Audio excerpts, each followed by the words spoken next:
पूरक यानी श्वास लेना, और कुंभक यानी श्वास को रोक कर रखना, और रेचक श्वास को छोड़ना। कुंभकारा यानी घड़े को बनाने वाला। तो श्वास जब हम लेते हैं तो हमारा पेट कैसे हो जाता है, घड़े के समान। तो इसका नाम भी इसी प्रकार से ही पड़ा हुआ है। तो फ्रेंड्स, कैसे हैं? आशा है बहुत अच्छे होंगे। आज हम जानेंगे कुंभक के बारे में। कुंभक दो प्रकार से किया जाता है, एक बाह्य कुंभक और एक अभ्यंतर कुंभक। पतंजलि जी ने इसका नाम बाह्य प्राणायाम और अभ्यंतर प्राणायाम दिया है, और हठ योग में इसे कुंभक कहा जाता है। तो कुंभक दो प्रकार का होता है। पहले श्वास को अंदर लेना यानी अभ्यंतर कुंभक, अंदर रोक कर रखना, और बाह्य कुंभक यानी श्वास को बाहर रोक कर रखना, ये बाह्य प्राणायाम कहा जाता है। इनके फायदे के बारे में जानते हैं और किसे नहीं करना चाहिए इसे भी जानते हैं। ये हमारे एनर्जी लेवल को बढ़ाता है, संपूर्ण शरीर में ऑक्सीजन का प्रवाह होता है, जिससे हमारे एंजाइटी, स्ट्रेस, तनाव, मन इधर उधर भागता है, माइंड को शार्प बनाता है, याद नहीं हो पाता है, उनके लिए बहुत अच्छा है। इसे त्रिबंध के साथ भी किया जाता है। जैसे आप मूल बंध लगाते हैं यानी लोअर पार्ट, हमारे जननेंद्रियां हैं, उनको स्वस्थ बनाता है। पेट, जब हम उद्यान बंद लगाते हैं तो पेट अंदर की ओर बाहर की ओर करते हैं, तो इससे हमारे पेट के रोग ठीक होते हैं। और जलंधर बंद लगाते हैं तो हमारे गले के रोग ठीक होते हैं। हमारी थायराइड ग्रंथि अच्छे से एक्टिवेट रहती है। थायराइड ग्रंथि में थायरॉक्सिन या तो ज़्यादा निकल जाता है या कम निकलता है, दोनों ही समस्या होती है, ये भी ठीक होता है। तो ये ऐसे इसके साथ ही बहुत सारे हमारे शरीर के रोग भी दूर होते हैं। इससे हमारी एज, उम्र बढ़ती है। एक उदाहरण से समझते हैं। कुत्ता 1 मिनट में 25 बार लगभग सांस लेता है, उसकी उम्र लगभग 15 साल 17 साल होती है। और हम मनुष्य, हम 1 मिनट में 16 से 18 बार सांस लेते हैं। हमारी उम्र औसत एज है 100 वर्ष, और कछुआ 1 मिनट में 5 से 7 बार श्वास लेता है और उसकी उम्र होती है 200 से 400 साल। तो ये सारा श्वासों का ही कितना कमाल है। जो कम श्वास लेता है तो इस स्पेल होता है उससे कम होता है, जिससे हमारी उम्र बढ़ती है। औसत श्वास लेने और छोड़ने की प्रक्रिया थोड़ा सा धीरे होती है, जिसकी वजह से हमारी उम्र भी बढ़ती है। इन श्वासों का ही कमाल है। इन श्वासों से ही हमारे प्राण जुड़े हुए होते हैं। श्वास निकल जाती है, प्राण हमारे चले जाते हैं। तो इस तरह से ये प्राणायाम हमारी उम्र को भी इंक्रीज करता है, बढ़ाता है। पहले हम बाह्य प्राणायाम करें कि अभ्यंतर प्राणायाम करें? तो सबसे पहले अगर एज ए बिगिनर हैं तो आप सबसे पहले अभ्यंतर प्राणायाम या अभ्यंतर कुंभक आप करें। तो अभ्यंतर कुंभक करने के लिए श्वास को लेना और अपनी यथाशक्ति, अपने सामर्थ्य के अनुसार श्वास को रोक के रखना। आप बहुत सारे लोगों को देखा होगा कि तुरंत ही काउंट करने लगते हैं, 1 2 3 4 ऐसे। इस तरह से शुरुआत में बिगिनर हैं आप, काउंट बिल्कुल ना करें। श्वास लेने और श्वास को जितनी क्षमता है उतना ही रोक कर रखना। फिर कुछ दिन अभ्यास, 1 2 दिन 3 दिन 4 दिन अभ्यास होने के बाद फिर आप काउंट करें। श्वास को लेना, 3 सेकंड में श्वास को लेना, 3 सेकंड श्वास को रोकना, और 3 सेकंड में श्वास को छोड़ देना। और फिर आप जो श्वास लेने की क्षमता को रोक के रखने की क्षमता है उसे आप बढ़ाते जाएं। पूरक यानी श्वास लेना, और कुंभक यानी श्वास को रोक कर रखना, और रेचक श्वास को छोड़ना। तो कुंभक यानी श्वास को रोक कर रखना। संस्कृत में एक शब्द आता है कुंभकारा यानी घड़े को बनाने वाला। तो श्वास जब हम लेते हैं तो हमारा पेट कैसे हो जाता है, घड़े के समान। तो इसका नाम भी इसी प्रकार से ही पड़ा हुआ है। तो इस तरह से कुंभक यानी श्वास को रोक कर रखना। तो आइए हम अभ्यास करते हैं कुंभक का। दोनों ऐसे, या तो आप पद्मासन में बैठ जाएं या अर्ध पद्मासन में, या फिर आप वज्रासन में भी कर सकते हैं। इसे कब करना चाहिए? सुबह ज़्यादा अच्छा रहता है, एकदम फ्रेश वातावरण रहता है, स्वस्थ हवा रहती है, तो सुबह करना ज़्यादा अच्छा रहता है। तो बैठने की पोजीशन में दोनों हाथ ऐसे ज्ञान मुद्रा में रख लें। धीरे से श्वास लेना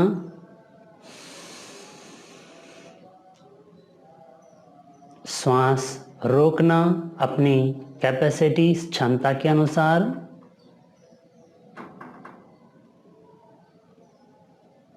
और धीरे धीरे श्वास को छोड़ना। सबकी अपनी क्षमता हो सकती है, कैपेसिटी हो सकती है, शक्ति हो सकती है, उसके अनुसार ही करना। जैसे मैं 1.5 से 2 मिनट तक श्वास को रोक के रखता हूँ, तो इस तरह से अपने अपनी सामर्थ्य होता, अपना क्षमता होती है। अब हम इसे एक बार फिर से अभ्यास करेंगे।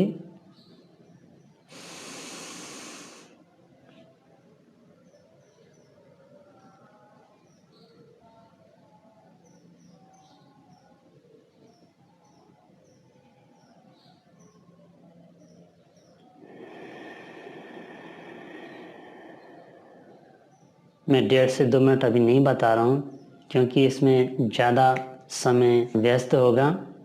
फिर जब आपके कुछ दिन हो जाएं, फिर आप इसे श्वास को रोक कर रखना। ज़्यादा देर तक मैंने श्वास को रोकने की क्षमता को आप ज़्यादा इसे बढ़ाना। तो ये हो गया हमारा अभ्यंतर कुंभक या अभ्यंतर प्राणायाम। अब हम करते हैं बाह्य कुंभक या बाह्य प्राणायाम।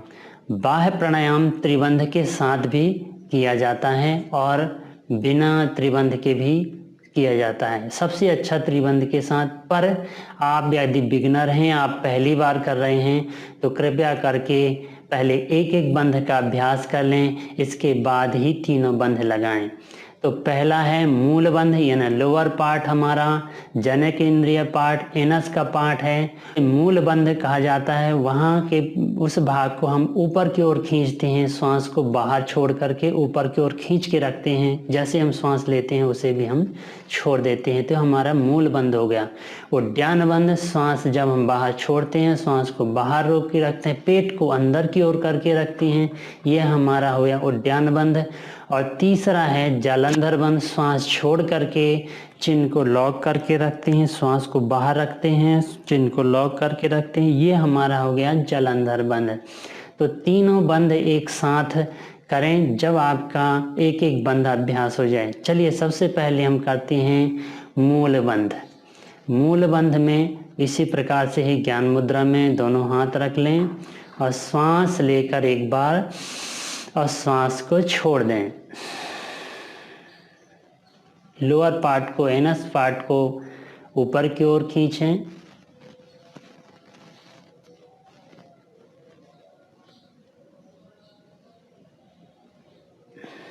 धीरे धीरे श्वास लेना और उस लोअर पार्ट को नीचे की ओर छोड़ देना। संकुचन करना होता है, आप एनस पार्ट को, मल के स्थान को वहाँ संकुचन कर, सिकोड़ना करता और ऊपर की ओर खींचना पाता है। चलिए एक बार फिर से अभ्यास करते हैं। श्वास लेना और श्वास छोड़ देना। श्वास लेकर छोड़ते इसलिए हैं कि ऐसे नॉर्मल में हम श्वास छोड़ेंगे तो पूरी श्वास अच्छे से बाहर नहीं निकल पाती है। एक बार श्वास लेकर छोड़ेंगे तो हमारी श्वास अच्छे से बाहर निकल जाती है। चलिए अभ्यास करते हैं।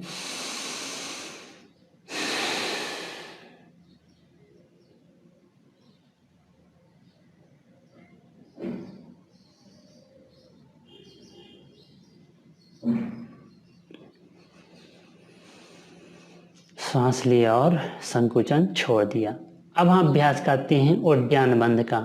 उद्यान बंध में भी बाहर श्वास रोक कर ही रखना है। कैसे? श्वास लेना, श्वास छोड़ देना, पेट को अंदर की ओर करना।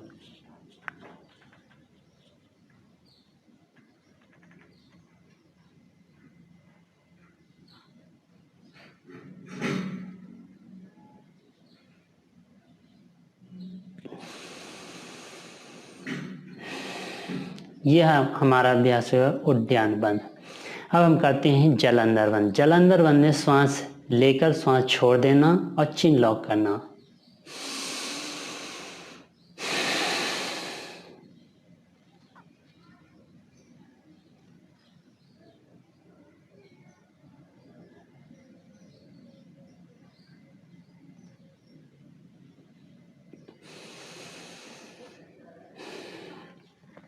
जालंधर बंध में ध्यान देना है कि श्वास जब आपकी बाहर जाती है तो चिन लॉक करते हैं, चिन लॉक में ना तो श्वास लेना है ना तो छोड़ना है।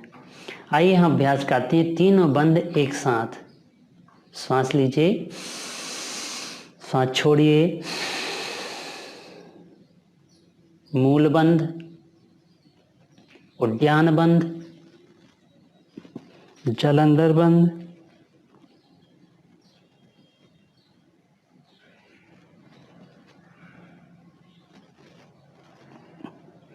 पहले जलंधर बंद खोलिए, सांस लेते हुए आपका उद्यान बंद और मूल बंद छोड़ दीजिए। इस तरह से अभ्यास करेंगे। एक बार फिर से अभ्यास करते हैं। सांस लेना, सांस छोड़ देना, मूल बंद, उद्यान बंद, जलंधर बंद।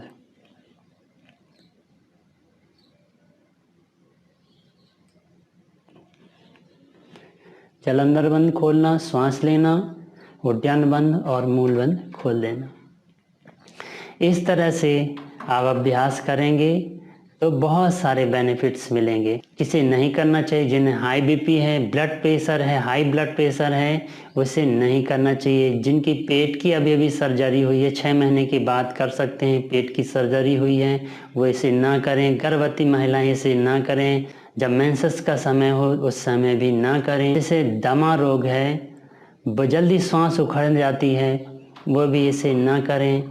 या जिन्हें बहुत ज़्यादा वीकनेस है, थोड़े से चलने में थक जाते हैं या सीढ़ियाँ चढ़ने में या ऐसे करने में आपकी श्वास बढ़ने लगती है, वो व्यक्ति इसे ना करें। हालांकि ऐसे बीपी को नॉर्मल करता है, ठीक करता है, लेकिन जो इसके ज़्यादा है वो इसे ना करें या किसी मार्गदर्शन के अभ्यास में ही इसका, अच्छे शिक्षक के मार्गदर्शन में ही इसका अभ्यास कर सकती हैं वो।